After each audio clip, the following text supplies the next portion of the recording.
삼성전자 주주 여러분 안녕하십니까? 11일 삼성전자는 29만 9천 원으로 아쉬운 마감을 했습니다. 그런데 이상한 장면이 하나 나왔는데요. 삼성전자는 빠졌는데 외국인은 삼성전자를 순매수했습니다. 그동안 계속 팔던 외국인이 삼성전자를 다시 사기 시작한 겁니다. 삼성전자를 순매수한 건 지난달 말 이후 11일 거래일 만입니다. 여기서 주주분들이 헷갈릴 수밖에 없습니다. 주가는 빠졌는데 외국인은 샀습니다. 30만 원은 깨졌는데 낙폭은 줄였습니다. 코스피는 강보합인데 코스닥은 5% 가까이 뛰었습니다. SK하이닉스는 올랐는데 삼성전자는 밀렸습니다. 이건 단순히 좋다, 나쁘다로 끝낼 장이 아닙니다. 오늘 삼성전자에서 진짜 봐야 할 건 30만 원을 내줬다는 사실 하나가 아닙니다. 외국인이 왜 다시 삼성전자를 샀는지, 그 매수가 이회성인지, 아니면 삼성전자 재평가의 작은 신호인지가 더 중요합니다. 오늘은 11일 장마감 기준으로 삼성전자 하락, 외국인 수급 변화, 코스피와 코스닥 흐름, 샘 올트먼 방한, 그리고 미국 테일러 2나노 공장 뉴스까지 오늘 삼성전자의 가격 뒤의 숨은 이야기를 모두 보여드리겠습니다. 먼저 시장 전체부터 보겠습니다. 11일 코스피는 전 거래일보다 소폭 오른 7,763선에서 마감했습니다. 상승률은 크지 않았습니다.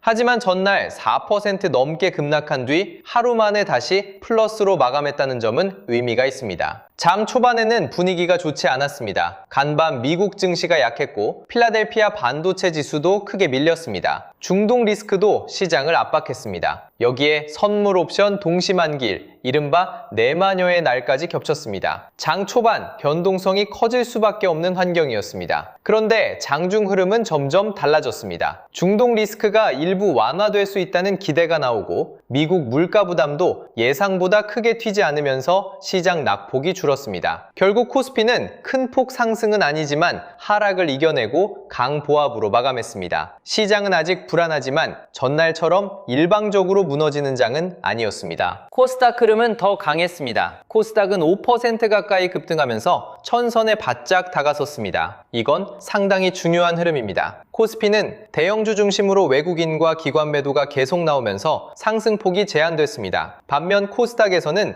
반도체 소부장과 제약 바이오 종목이 강하게 움직였습니다. 즉, 시장 전체가 완전히 죽은 장은 아니었습니다. 대형주는 여전히 무겁지만 돈은 움직일 곳을 찾아 이동하고 있었습니다. 삼성전자 주주분들이 이 부분을 봐야 합니다. 삼성전자 하나만 보면 답답합니다. 하지만 반도체 소부장과 코스닥 일부 종목이 강하게 움직였다는 건 AI 반도체와 성장주에 대한 관심이 완전히 꺼진 것은 아니라는 뜻입니다. 다만 돈이 삼성전자 같은 초대형주로 바로 몰린 게 아니라 더 가볍고 탄력 있는 종목으로 먼저 이동한 겁니다. 이 흐름은 삼성전자에는 부담이면서도 신호입니다. 반도체 전체 심리는 살아있는데 삼성전자는 아직 수급과 신뢰를 더 확인받아야 하는 구간입니다. 수급을 보면 더 흥미롭습니다. 코스피 전체에서는 외국인과 기관이 동반 매도했습니다. 외국인은 1조 4천억 원 넘게 팔았고 기관도 7천억 원 넘게 팔았습니다. 반대로 개인은 2조 원 넘게 순매수했습니다. 여기까지만 보면 전형적인 개인 매수, 외국인, 기관, 매도장입니다. 그런데 전기, 전자업종으로 들어가면 분위기가 달라집니다. 외국인은 삼성전자와 SK하이닉스가 포함된 코스피 전기, 전자업종에서 순매수로 돌아섰습니다. 그리고 삼성전자와 SK하이닉스는 외국인 순매수 상위 종목 1위와 2위에 올랐습니다. SK하이닉스는 24거래일 만에 외국인 순매수가 나왔고 삼성전자는 11거래일 만에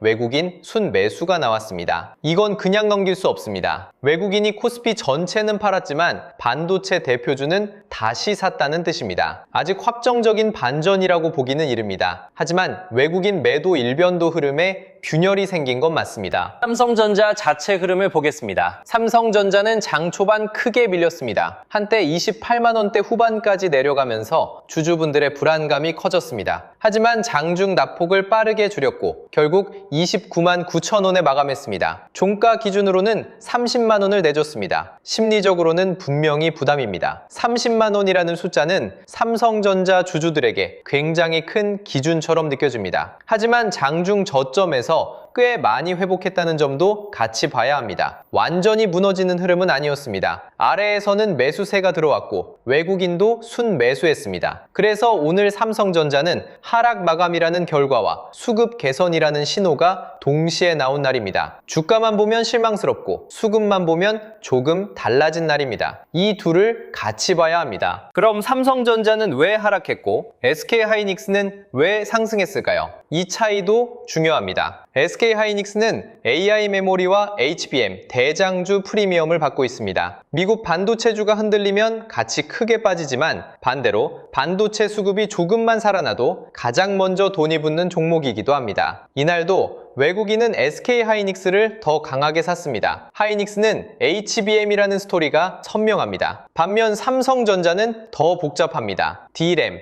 낸드, HBM, 파운드리, 스마트폰, 가전, AI 플랫폼, 미국 2나노 공장까지 봐야 합니다. 좋은 카드가 많지만 시장은 아직 삼성전자에게 더 많은 증거를 요구하고 있습니다. 그래서 삼성전자는 반도체 대표주임에도 하이닉스처럼 바로 강하게 반응하지 못했습니다. 하지만 반대로 보면 삼성전자는 아직 시장이 덜 인정한 영역이 많다는 뜻이기도 합니다. 외국인 순매수가 나온 지금 그 덜 인정된 영역들이 실제 숫자로 바뀌는지가 중요해졌습니다. 이번 장에서 가장 중요한 변화는 외국인 매도 강도입니다. 그동안 삼성전자 주주들을 가장 괴롭힌 건 외국인의 연속 매도였습니다. 삼성전자는 외국인 수급의 영향을 크게 받습니다. 외국인이 강하게 팔면 좋은 뉴스가 나와도 주가가 쉽게 올라가지 못합니다. 그런데 11일에는 외국인이 삼성전자를 순매수했습니다. 이것만으로 모든 게 바뀌었다고 말할 수는 없습니다. 하루 매수는 아직 신호일 뿐입니다. 중요한 건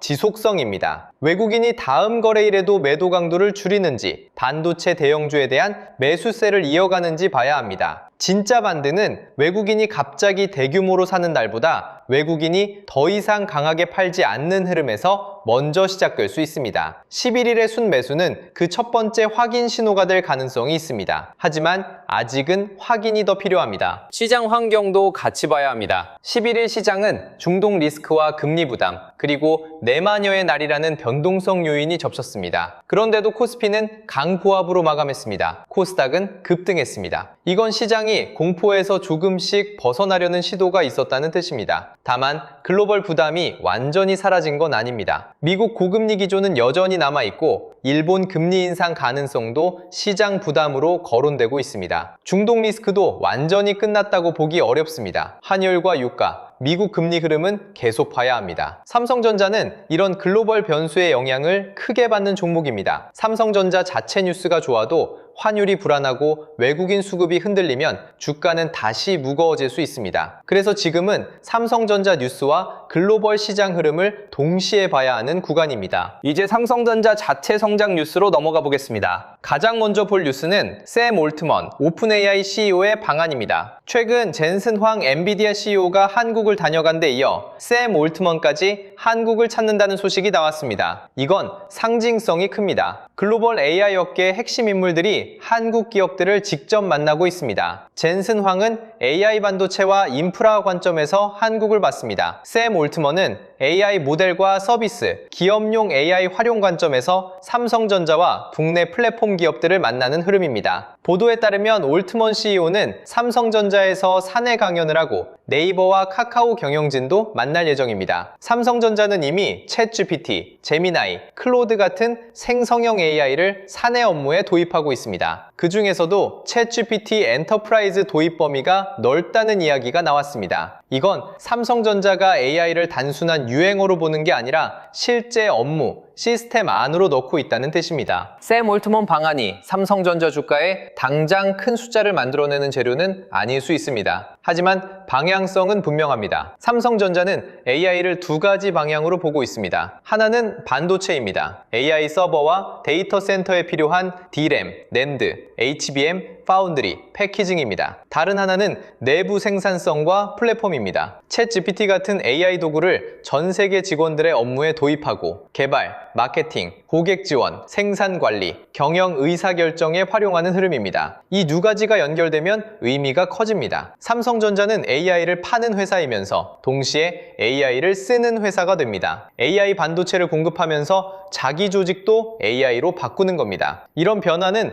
단기 주가보다 중장기 경쟁력에 영향을 줄 수 있습니다. 시장은 시간이 지나면서 AI를 실제로 업무와 제조에 녹여내는 기업을 다르게 평가할 가능성이 있습니다. 두 번째 큰 뉴스는 미국 텍사스 테일러 공장입니다. 삼성전자가 연내 테일러 공장에서 2나노 반도체 양산 준비에 속도를 내고 있다는 소식입니다. 이건 파운드리 관점에서 매우 중요합니다. 삼성전자는 미국 내 첨단 공정 생산 기지를 확보하려고 하고 있습니다. 테일러 공장은 AI, 자동차, 국방, 항공 우주, 소비자 전자기기용 첨단 반도체 생산 거점으로 기대를 받고 있습니다. 특히 미국에서 2나노 공정을 준비한다는 점은 삼성전자에게 중요한 카드입니다. 글로벌 빅테크 고객들은 단순히 좋은 기술만 보지 않습니다. 어디에서 생산되는지, 공급망이 안정적인지, 미국 내 생산 능력이 있는지도 봅니다. 지정학적 리스크가 커질수록 미국 내 첨단 공정 생산 능력은 더 중요한 무기가 될 수 있습니다. 삼성전자가 테일러 공장을 제대로 가동하면 엔비디아, AMD 같은 글로벌 AI 고객사 확보 경쟁에서도 의미 있는 위치를 만들 수 있습니다. 물론 테일러 공장 뉴스도 냉정하게 봐야 합니다. 공장을 짓는 것과 고객 물량이 들어오는 것은 다릅니다. 2나노 양산을 준비한다는 것과 수율이 안정되고 수익성이 나오는 것도 다릅니다. 파운드리는 신뢰 산업입니다. 고객은 가격만 보고 움직이지 않습니다. 수율, 납기, 성능, 전력 효율, 설계 생태계, 패키징까지 봅니다. 삼성전자 파운드리가 재평가를 받으려면 테일러 공장 가동이 실제 고객 물량으로 이어져야 합니다. 그리고 그 물량이 가동률을 높이고 수율을 개선하고 실적에 반영돼야 합니다. 그래도 이번 뉴스가 중요한 이유는 분명합니다. 삼성전자가 단순히 한국 안에서만 싸우는 게 아니라 미국 현지에서 첨단 공정 경쟁을 준비하고 있다는 점입니다. AI 반도체 고객들이 미국 내 공급망을 원한다면 테일러 공장은 삼성전자 파운드리의 중요한 승부처가 될 수 있습니다. 삼성전자 주가에서 지금 가장 답답한 부분은 좋은 뉴스가 있어도 바로 강하게 못 간다는 점입니다. 샘 올트먼 방안, AI 업무 도입, 테일러, 2나노 공장, 엔비디아와의 파운드리 협력 기대, 디램과 낸드 회복 가능성, 재료는 많습니다. 그런데 주가는 아직 무겁습니다. 이유는 간단합니다. 시장이 아직 증거를 더 원하기 때문입니다. AI 업무 도입은 실제 생산성 개선으로 이어져야 합니다. 테일러 공장은 실제 가동과 고객 물량으로 이어져야 합니다. 파운드리는 수율과 가동률, 흑자 전환으로 증명해야 합니다. HBM은 고객 인증과 양산 물량으로 보여줘야 합니다. 디램과 낸드는 가격 상승이 실적에 반영돼야 합니다. 삼성전자에는 좋은 이야기가 많습니다. 하지만 지금 시장은 좋은 이야기보다 확인 가능한 숫자를 기다리고 있습니다. 보유자 입장에서는 어떻게 봐야 할까요? 11일 삼성전자가 30만 원을 내준 건 분명히 불편한 장면입니다. 하지만 장중 저점에서 낙폭을 줄였고 외국인이 순매수했다는 점은 같이 봐야 합니다. 이건 공포만으로 끝낼 장이 아닙니다. 보유자는 지금 두 가지를 나눠서 봐야 합니다. 첫째, 단기 수급입니다. 외국인 순매수가 일회성인지 아니면 매도 강도 둔화의 시작인지 확인해야 합니다. 둘째, 장기 구조입니다. AI 반도체, 테일러 2나노, 파운드리, 디램과 낸드, 기업용 AI 도입이 실제 성과로 이어지는지 봐야 합니다. 삼성전자의 재평가는 하루짜리 뉴스로 끝나는 게 아닙니다. 증거가 쌓이는 과정입니다. 보유자는 너무 조급해하지 말되 수급 변화와 실적 증거는 꾸준히 확인해야 합니다. 신규 진입자는 더 냉정해야 합니다. 30만 원 아래로 내려왔다고 해서 무조건 싸졌다고 판단하면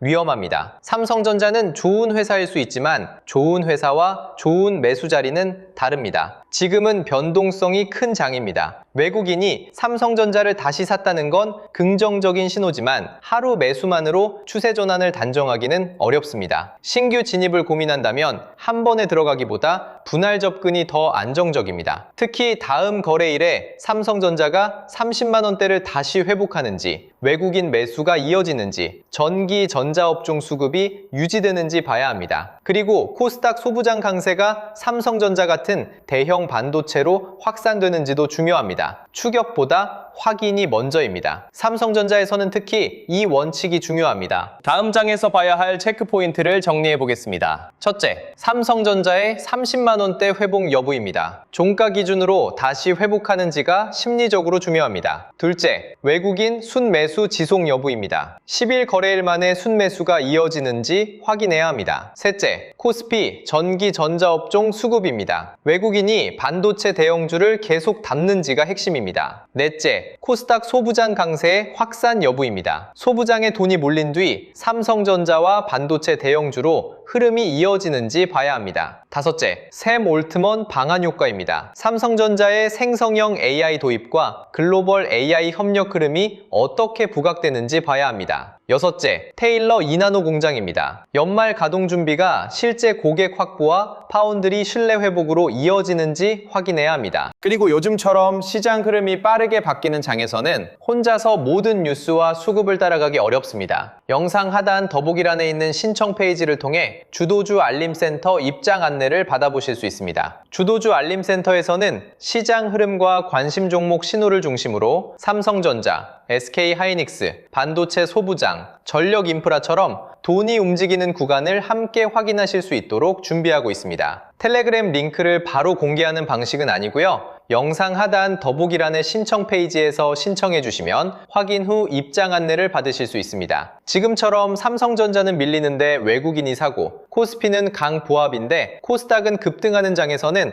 단순 뉴스보다 수급과 주도 흐름을 같이 보는 게 중요합니다. 혼자 시장을 쫓아가니 어렵다면 주도주 알림센터 입장 안내도 함께 확인해 보시면 좋겠습니다. 11일 삼성전자는 종가 기준 30만 원 선을 내줬습니다. 겉으로 보면 분명히 아쉬운 하루였습니다. 하지만 안쪽을 보면 그냥 나쁜 장만은 아니었습니다. 장중 납폭을 줄였고 외국인은 삼성전자를 11거래일 만에 순매수했습니다. 코스피 전체에서는 외국인과 기관이 팔았지만 전기, 전자 업종에서는 외국인 매수가 들어왔습니다. 코스닥에서는 반도체 소부장과 성장주가 강하게 움직였습니다. 여기에 샘 올트먼 방한, 삼성전자의 생성형 AI 도입, 미국 테일러 2나노 공장 연말 가동 준비까지 장기 재료도 계속 쌓이고 있습니다. 물론 아직은 증명이 필요합니다. 외국인 매수가 이어져야 하고 30만 원대 회복도 확인해야 하고 테일러 공장은 고객 물량과 수율로 연결돼야 합니다. AI 도입도 생산성 개선으로 이어져야 합니다. 삼성전자 주주분들이 지금 봐야 할 건